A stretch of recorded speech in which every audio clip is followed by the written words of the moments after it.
sorry about that. I got my thing clicked up. It crashed, but back. And we're going to go to the announcers at Austin P University, where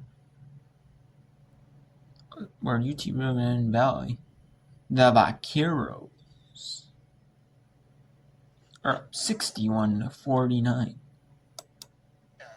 Great defending. That's 5-5. Working on 6-3. Yeah, really good job. Just kept. And the other thing on that was, no, you didn't see her extend the arm to get that push either. She stayed with it, kept the arm inside, and just gave enough pressure to force that into an extra chance here probably for the Vaqueros, but just didn't make that an easy basket for O'Keefe. 2 on the shot clock, keeping one up at the horn. Off the rim, no good there by McGuire. Britton trying to push here, final 6 minutes of this opening round. How about the swat by Ingram, and then the board? The board after the block, the bunny with a beautiful block, and then the finish, the banker on the other end. Jalea Ingram, showcasing why she was one of the best and most special players in all the Southland. I mean, the fact she goes down, gets the block, gets the rebound, dribbles behind her back, gets past one of the best players on this Austin P squad, if not the best, in Anavia Shields, is just showing you how tough she's been tonight to try to guard. 3 ball still not working for Brittany Young's bunch. Now 6 of 27. I think Coach Lane Lord, as we take a look at that one, Lane Lord wants to take a look at this one. I think the officials will do that after this break here, Alex. So 63-49, we're going to look to see who is off of. When we come back, somebody is going to win a WNIT game. When we come back, final 5 and change in the first round between UTRGV and Austin P.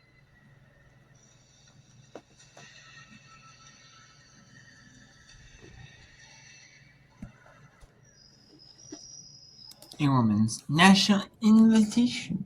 That's right.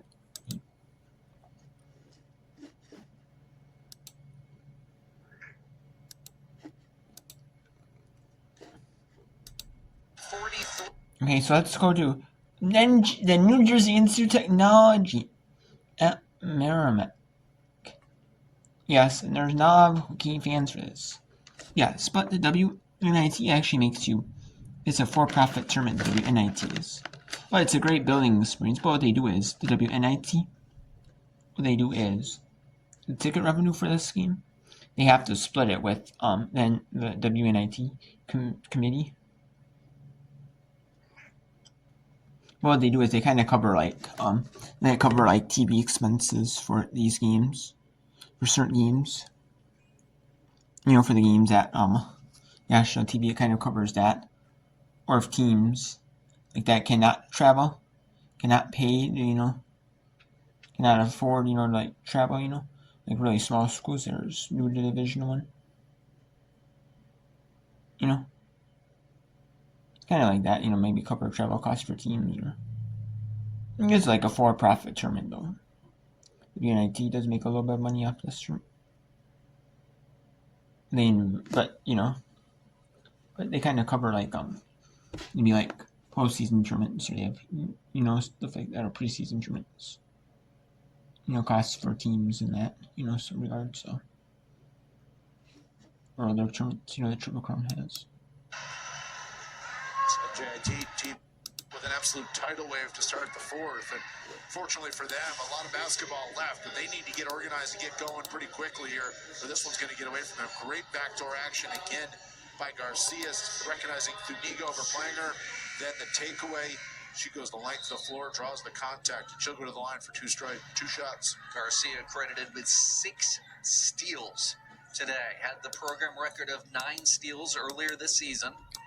Let's actually bring in a doubleheader with Quinn Lupiak. When you think about it, it was against Canisius. And George She had 7 points, George Mason. 6 rebounds, 9 steals in that game. That's remarkable.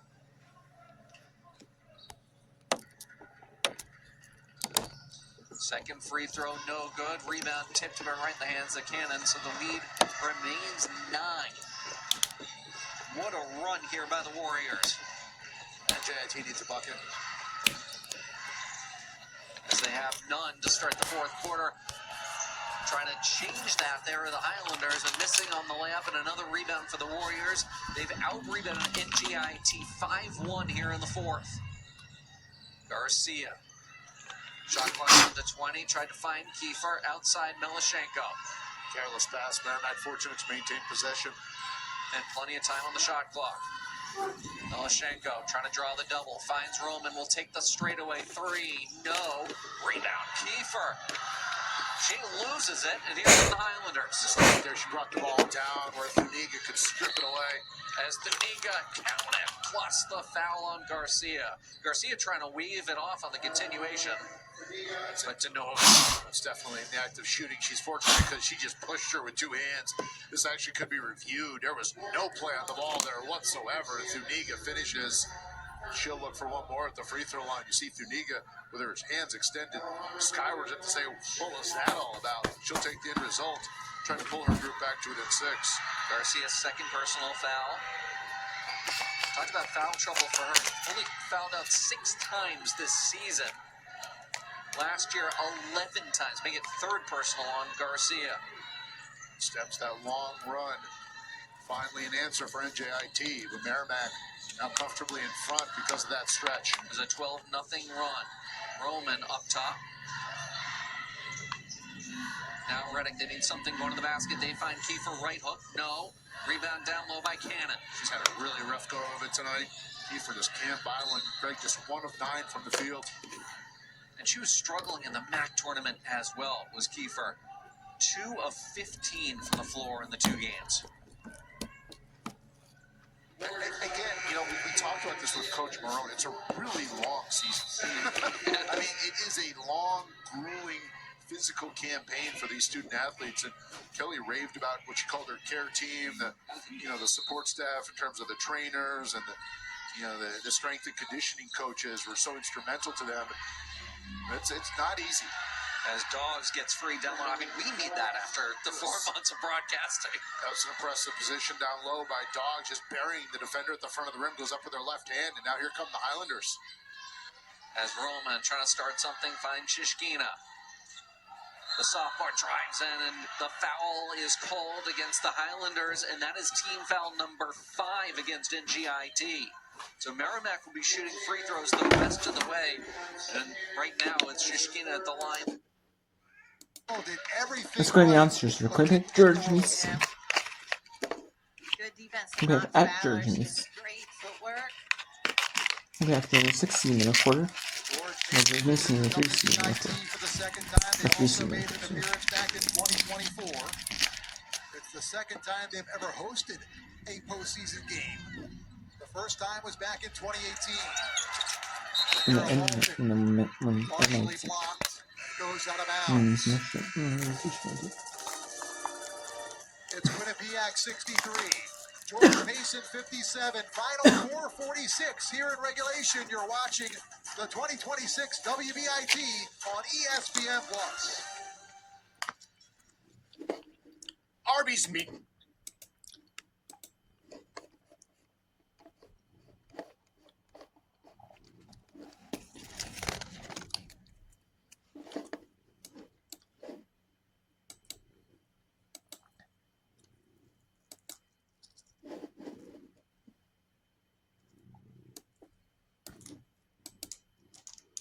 Let's bring in Georgia Southern and Miami. And bring that, and we'll also bring in Missouri and Seton Hall. The Pirates of Seton Hall. Down 4 to Missouri Tigers. I don't normally see a Missouri Tigers unless they're in SC Network. Or we'll be on ESPN H2 SC Network. But typically they're only on SC Network. On SC Network Plus I never saw them, so.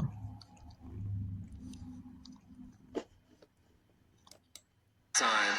Looks like that one will go against Jordana Reisman, so that'll be her third. A lot of contact between her and Catalan, and Seton Hall catches a break. Catalan sticks that face in there with the mask. She's not scared. She's unafraid. We talked about it earlier. Comes from a football family, tough as nails. Another big foul that was drawn by Catalan. 13th foul on Missouri. Seton Hall still has 0 for the fourth quarter. As here's Codio. Catalan, corner 3. That one off the mark. You have to wonder if that mask is affecting her. Absolutely. That was a great look, a great run play by Seton Hall. And a great job right by the Seton Hall getting back right there and not giving up that easy contested layup. And Jordana Codio using every bit of her size to contest that layup from Slaughter. And so here's Woodard, still a 4-point game. 5.5 remaining. Valenzuela waltzes inside. That one won't fall. Corralled by Sotel over to Dowell. This pace of play has really picked up. Seton Hall looks a little winded right now. A really good job by Missouri attacking downhill. This is the speed and the pace that they want to play at. Seton Hall has to settle in. I was going to say they live at this pace, really. Playing their own game as Dowell off the mark. And I see you motioning to slow down. Ari Woodard does just that. Yeah, just catch your breath right now, Seton Hall. Run a good set right here. They got a really good look last time. And a 10-second call. Ari Woodard slowed down a little bit too much. Didn't quite get over the timeline before the 10 seconds had expired. So another turnover from the freshman. Wow, I was surprised at that call. I don't know if you can appeal that. You might be able to. It looks like, I'm not sure if the referees are looking for an appeal here or just making sure the clock is accurate. But I was surprised by it. I thought Woodard was over the timeline, but again, not what the officials saw. Got Smith checking back in for Schreck. And play will restart here. Rika Toman back in the game, by the way, for Missouri. The freshman getting late minutes here. The only true freshman on Missouri's roster. Shows how much coach really trusts her. Sotel, that three-pointer doesn't fall, and rebounded by Woodard. Less than 5 minutes remaining now. Woodard stuttered step back out to Catalan from deep. Again off the mark, and that time she fouls Dowell going for the loose ball. And that will be the fourth foul on Savannah Catalan. Yeah, I mean, again, it's a hustle play by her. Great look by Woodard. I can go to sleep at night if I'm the coach of Seton Hall knowing that one of my best players, my all-conference player, is just taking really good shots. She's just not making them right now. But again, really good job by Seton Hall getting her open looks. You got to have confidence that she'll be able to step up and knock it down. And Seton Hall can certainly be more aggressive. It was only the first team foul of the fourth quarter for the Pirates. Toman blocked that time by Valenzuela, saves it.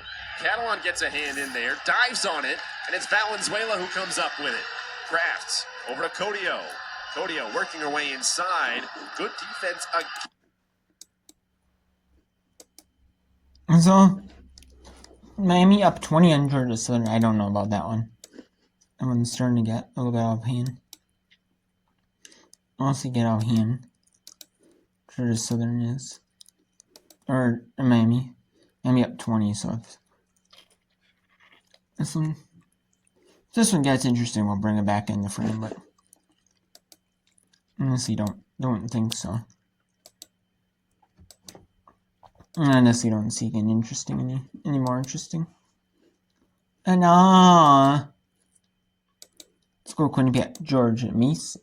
Actually, let's go to Meetum. Before the Meetum on the 4th, we have UMBC in Ohio. The Retrievers. Scully travels. Ohio in the half. 7 of 19 from the floor. They've only attempted 2 free throws. They're 0 for 2. And they've turned it over 8 times. A 3 ties it for UMBC. Next whistle brings us to the media timeout. There was a carry there. I don't know how the officials missed that. Williams, middle of the paint. Jumper misses long. Baxter the board.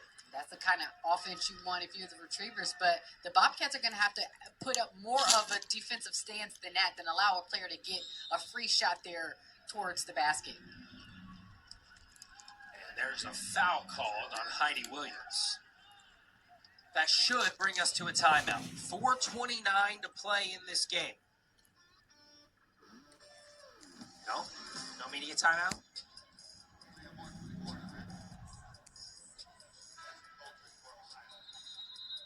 Yeah, there it is. The officials didn't realize it. I thought I was taking crazy pills there for a second.